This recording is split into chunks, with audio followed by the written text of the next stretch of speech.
It's a little dry.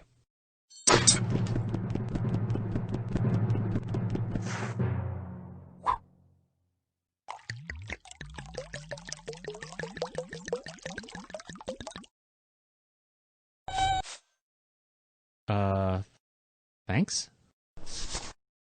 Dear Tim and Moby, how did Thanksgiving begin? From Carrie and Tibby. Well, you've probably heard the story of a group of settlers called the Pilgrims. How in 1620 they came to America in a ship called the Mayflower. How they made friends with the native people and had them over for a feast. And they called it Thanksgiving, and we've been celebrating it ever since. Only problem is, a lot of that stuff is slightly inaccurate. They weren't called pilgrims, and they didn't dress that way. They wouldn't have called the meal Thanksgiving either. For the settlers, Thanksgiving meant a religious day of fasting and prayer. This was more like a harvest festival. As for their relationship with the Wampanoag, well, friends is kind of pushing it. The Wampanoag are a Native American people. Back then, they controlled a chunk of what's now Massachusetts and Rhode Island. They'd been living there for thousands of years, in dozens of different villages. And they'd been trading with European visitors for over a century. They'd never allowed any permanent settlement on their land, though. Then, in 1616, a disease brought by European traders swept the region. In just a few years, 2/3 of the Wampanoag died. Usamiquin, their leader, was worried about invasion. The Narragansett, a rival nation nearby, had been untouched by the disease. So, when the Mayflower landed on his doorstep, he saw an opportunity. The folks on the Mayflower were English. Back home, they'd belonged to the Church of England, the official state religion. But they believed the church had strayed from true Christianity. When it became clear they couldn't change the church, they started their own separate faith. These separatists left for Holland, where they were free to practice their beliefs. Eventually, they set sail for North America to build a society based around their version of Christianity. When they finally arrived, it was November, and winter was in the air. About 100 people stepped on shore, weak and sick from a difficult journey. They were totally unprepared for the harsh weather and the challenges of their new life. Low on food, they stole from Wampanoag stockpiles, and they robbed graves, taking jewelry and other valuables. By midwinter, people were dying every day of starvation and illness. Like the Wampanoag, the settlers feared their weakness would invite attack. So they took drastic steps to hide it. They dragged the sick from their beds, propping them against trees with guns in their hands. And they buried their dead at night.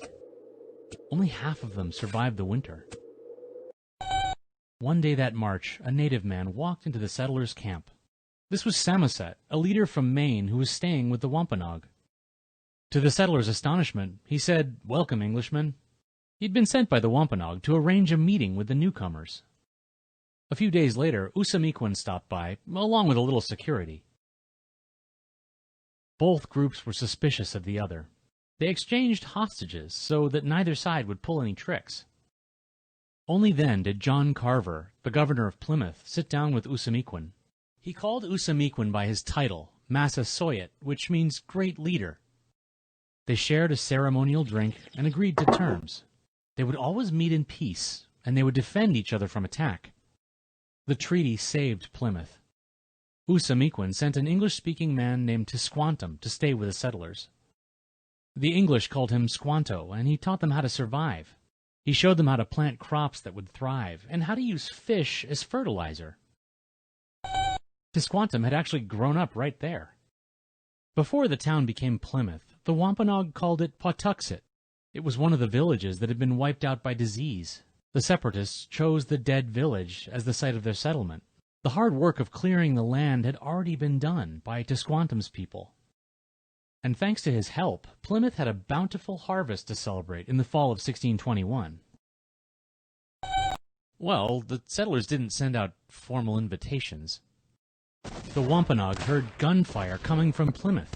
Were the settlers attacking or being attacked? Usamiquin brought 90 men to find out. They found that the settlers were shooting off guns to celebrate the harvest. Usamequin decided they would join the feast and maybe keep an eye on things, although there wasn't quite enough food for 90 unexpected guests. So the Wampanoag went out hunting and brought back some deer. The eating, drinking, and celebrating went on for 3 days, and the alliance between the two groups would last almost half a century. Right, so how come we're celebrating this meal 4 centuries later? Well, in 1863, Abraham Lincoln established Thanksgiving as a national holiday. He thought it might help unite the nation during the Civil War. Most of the Thanksgiving traditions we have today came from that time. Turkey and pumpkin pie were popular in New England in 1863, not 1621. And those buckled hats? 19th century artists made them up. They thought it made the so-called Pilgrims look old-timey, and the tale of their struggle made a perfect national myth. An inspiring story about a country's values and history. The settlers were cast as the first Americans, boldly taming a wilderness, even in the midst of great hardship, taking time to give thanks for what they had.